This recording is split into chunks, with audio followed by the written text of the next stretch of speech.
Good morning, class. Welcome back. So we're continuing our study this week of shapes and tones. Last week we did something like this. You did your own type of shape, but we did something similar for all of us where we filled in the middle and then shaded around the outsides, took a picture of it, converted it to a PNG file, and then put it into a Google slide if you did it correctly.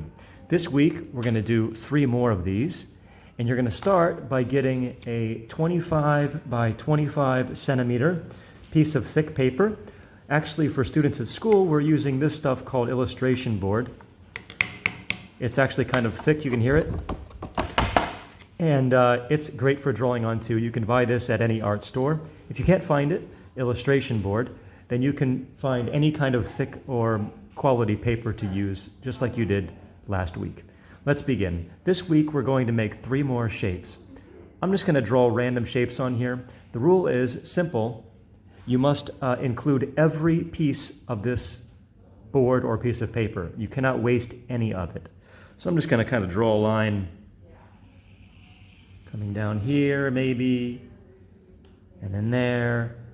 And I don't want to draw like a circle in the middle because I'm going to cut these shapes out and that would be hard to get to my circle without destroying my other shapes. So maybe I'll do like a shape here like that. Okay, so I've got 3 shapes.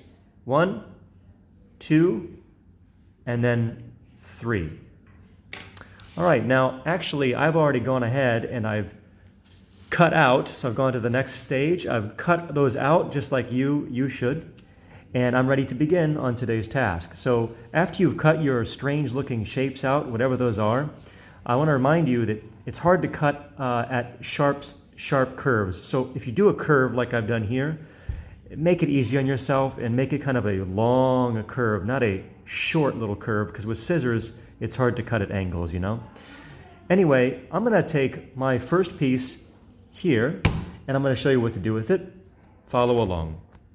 You take a pencil in your hand, and the first thing you do is you're going to break this up into different pieces any way you want. I'm just creating new shapes on this one shape. You can do curved edges, you can do straight edges with angles like that. I don't care how they look. But when you do this, when you break it all up, you want to make sure that all your shapes throughout the whole thing that you create are about this big. Don't do a little shape where you got, a shape right here. That's too small. All right, so you see the size of my shapes. Here's my thumb in comparison. Try to keep your shapes, maybe this one's a bit big. I can make that one smaller. Now I made it into 2 shapes here. So you break yours up into different shapes like I've done here. Then you're going to take a colored pencil. I've got a nice blue colored pencil I'm going to use for this whole thing. You use one color only for this step. And you're going to add a tone range from dark to light in every single one of these shapes. It's going to take a while, but it's very simple. It's just kind of time consuming, all right?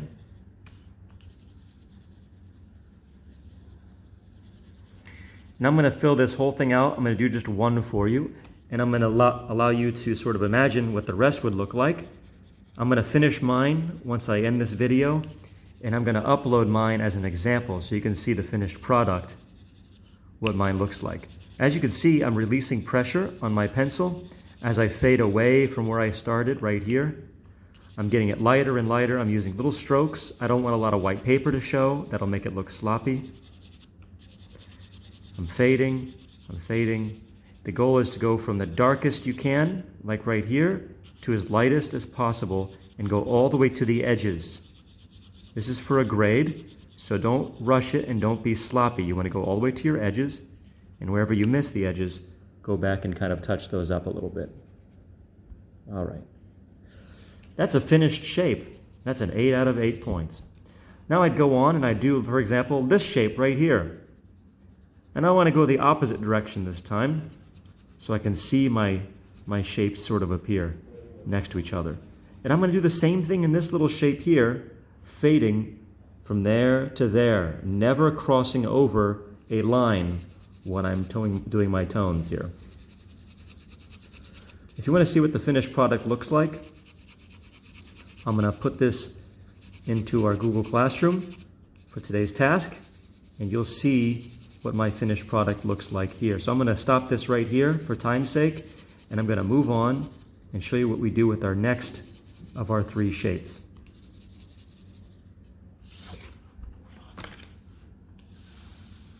The next shape, what we're going to do is I want you to take something else. It could be like a black pen, or I guess a pencil would work, but a good black pen is probably best. And I want you to do something that's not scribbling. It's kind of called like little circles, I guess it could be called. But they're kind of like out of control and scribbly circles, like I'm doing here. Okay, really small. Again, we're learning how to take our time with our art here. Okay, and I want you to fill up an entire shape,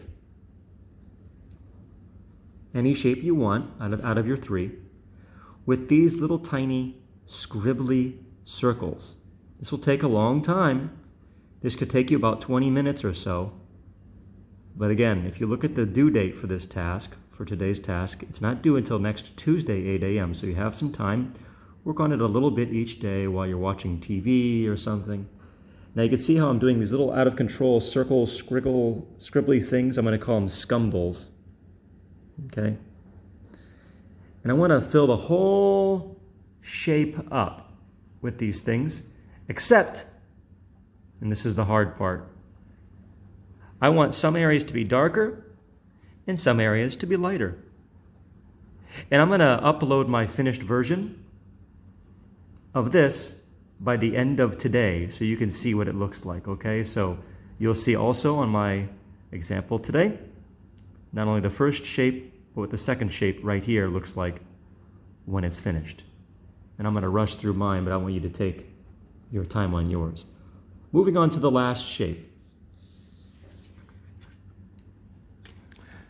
Here's the last shape we have. On the last shape we have, we're going to do a pattern. A pattern is like repetition or things repeating itself in one area. So I'm going to choose a color here, and I'm going to pick a pattern where it's like, oh, I don't know. I'm going to do zigzags here. Okay. And I'm going to do zigzags there. Zigzags here. You could do whatever pattern you want. They could be little circles repeating, anything at all. And then I'm going to do some circles here. Maybe you can look online, look up patterns online, wallpaper patterns or something, and be creative. All right. Now, I'm not going to finish this whole piece right in front of you. Again, I'm going to upload this one today as well, so you'll see what all 3 of my shapes look like when I've completed them. This whole thing will be covered with a pattern. I'm going to take my time on it. Again, this is for a grade. You have 3 shapes. Tone ranges from dark to light with 1 colored pencil used throughout, covering every single shape in this broken up thing. This next one where we do scumbling, going dark areas to light areas. And this last one where we do different patterns or a single pattern throughout the whole thing. I'm going to upload all of these onto Google Classroom for the task today.